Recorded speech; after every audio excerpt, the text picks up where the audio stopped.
Welcome on that ridge. We're going to look at Brinkley today. Um, Start with slide. So on the slides, you got two slides on this one that are did with the drive bar system, which has a tube along the bottom, two of them on this side with teeth going on on the bottom of them. Anytime you run the slide in or out and you start to hear squeakiness, just spray that down with dry lube, some kind of dry lube, silicone lube. Never grease. Grease going to get rocks and you're going to break teeth off. There's a wheel on the back. Spray it. And then other than that, take care of your rubber seals 3 or 4 times a year. Get you some UV rubber, protect it, and spray up and down, across the top. Keeps them seals from dry rot and crack and stuff like that. The other thing, make sure when you run it in, make sure you get the top cleaned off. Even if you got a slide topper on there, make sure there's nothing in there that's going to break the front of your face off. Anytime you run it in or out, make sure you crack the door, crack a window, or something like that. Just have somewhere for that air pressure to go. Solid steps. The solid steps are great. Basically, you adjust them with the pin in the bottom. Pops out the side here, and you can up and down. Whenever you do adjust them, you want to make sure that that sets on the threshold, this little lip, because when this comes down, this is up real high, you can stick your finger into there. When you go to shut the door, you're going to push your door out, and then you're going to have where rodents and air and all that can get in your camper. So make sure you do adjust them right. Always do all your adjustments after you've auto leveled. So leave this up inside, do your auto level, and then come out here and adjust your steps. When they fold in, a little blue tab holds it in place just so it don't fall out on you when you open the door. The door is what manually holds it in. And then always keep a hold of them. If you're at the beach or it's rained on them, you're getting ready to put them up. Nice thing about these, you can flip them, knock the sand off, knock dirt, knock water. Do put them up and there's water on them, make sure you put a towel in there. That way that water don't soak into your linen or get the floor soft in that area. So you want that nice clean finish with these solid steps. So it's nice and smooth.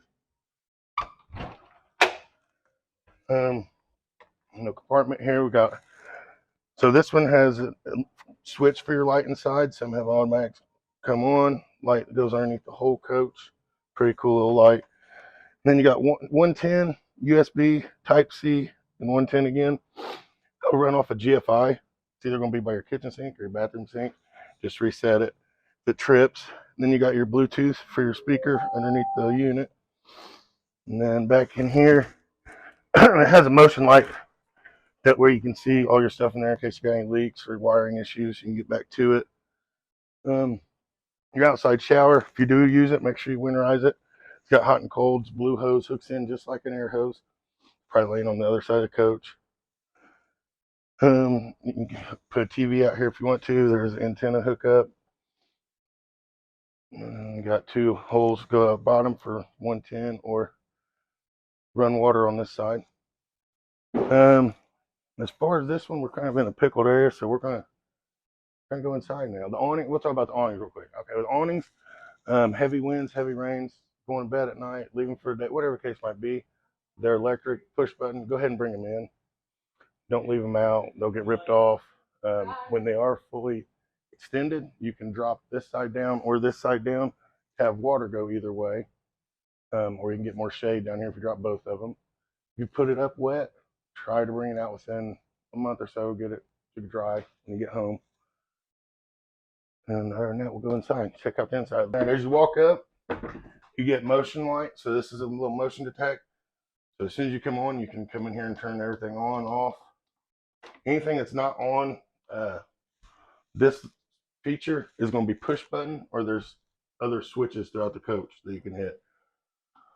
You got your awning one is your LED lights on one of the awnings. Awning 2 is another LED on the other awning. Your ceiling, then your scare light. It's a motion light that's on this side. It's pretty bright. I recommend if you're at a campsite and somebody's camping right beside you to turn it off, because it shines over top of a whole campsite. So anytime they move, it's going to turn on. So be respectful of your neighbors. Turn it off. Soffit and Bluetooth if you want to Bluetooth this to your phone. Pendant light, island light, hutch light, and water pump. And tank heaters or pads underneath tanks. If you're camping in cold weather, turn them on. An awning retract, awning extend. That's for both of them.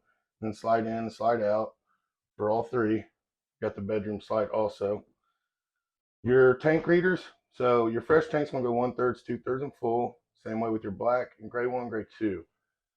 This one's got one gate valve, so the gray one and gray two, basically you're gonna see one or the other. Your battery, you can tell it's charged there, or you can come down here. You can go, this don't have a battery on it, but you can check your amps, volts. A little dimmer on your light switch. And then your max air fan, super nice, it's above the oven. So if you're camping or if you're in here cooking, you burn something or it's getting hot in here and the air conditioner not keeping up, you can suck that hot air out from the oven. Makes it nice. And then if it does, say you forget, you leave it open, you go away for the day or something, it starts raining, it'll detect moisture and it'll shut down for you. Your 110 side are just like your breakers at home. So if something trips, just come in here and reset it. Your 12-volt side, which is just a little panel here, has 15 amps. Any of these light up, a little red light beside them will light out saying, if any of them blow, a red light beside them will light up, letting you know it's blown. Except for these two 30s on the bottom. These run your converter, that's what switches 110 to 12 volt. If you come in and your lights are dim, or pretty much if lights are dim, start by coming here and checking your converter fuses, which is 230 amps. So I'd carry an extra 30s, I'd carry an extra 15s, just in case. On the 12-volt refrigerator, it's got where it's 4 dots. Anytime you see 4 dots, it's turned off. So what you do is hold underneath function, 5 seconds. It'll turn the fridge on. Now we're on. We got little lights inside, the LED lights, which is 12 volts. So if we went and unplugged from the wall and this is still on, it's going to start pulling from the batteries when you're traveling down the road. Solar's going to be charging the battery if it's sunny out, and truck's going to be charging the battery. So if you pull off somewhere and make a sandwich, hang out in here, make sure you unplug from your truck so you don't drain your truck battery. When you unlock this, you can go in here and you can change your temperatures, or you can change functions. There's 3, I think 4 maybe different functions. I like going to this one because you can actually set the temperature wherever you want. And then when you're ready to turn it off, unlock it. Oops.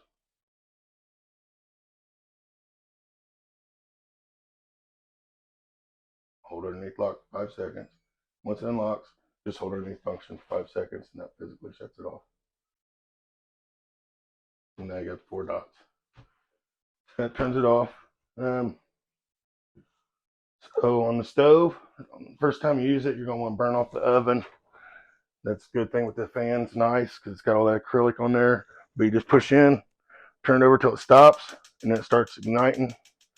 It'll click. You can point your glass to where you can see the thermocouple back there, and you can see it, the pilot light. Once it lights, you can turn it over and set your temp. Like I said, make sure you burn everything off. This will all be cut out here before you get it because we do light them and make sure they work when we prep them.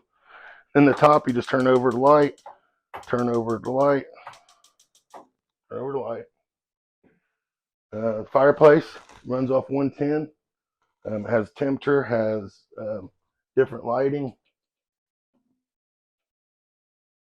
and then it has a timer on it. If you want to run a timer. TV, every campground you go to, you're going to search for channels. Go into the menu, go channel search. It's a smart TV too, so if you want, you can add. There's actually a router. It's not there yet, but there's wires behind that little blue and white tab. You can take 2 screws, pull it down, and it can add you a router, so you can watch TV anywhere you want, or watch YouTube, Netflix, Hulu, whatever you want to watch.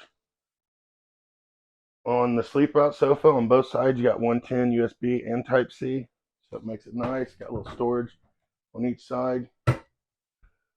The theater seating, you got heat for the back and the butt, so to keep you warm. And that's another thing with the fireplace. If you If it's going to be 40 degrees at night and you're not wanting to waste your LP running your furnace, and you plugged into their power, run 110, save your LP, charge your phone, little charging station on this one. And always check your fire extinguisher, always make sure it's good. And some have push buttons. If they push the button, it don't pop back up. Time to replace it. And on this tip, this model here, without getting into anything else, I think we're going to call that good.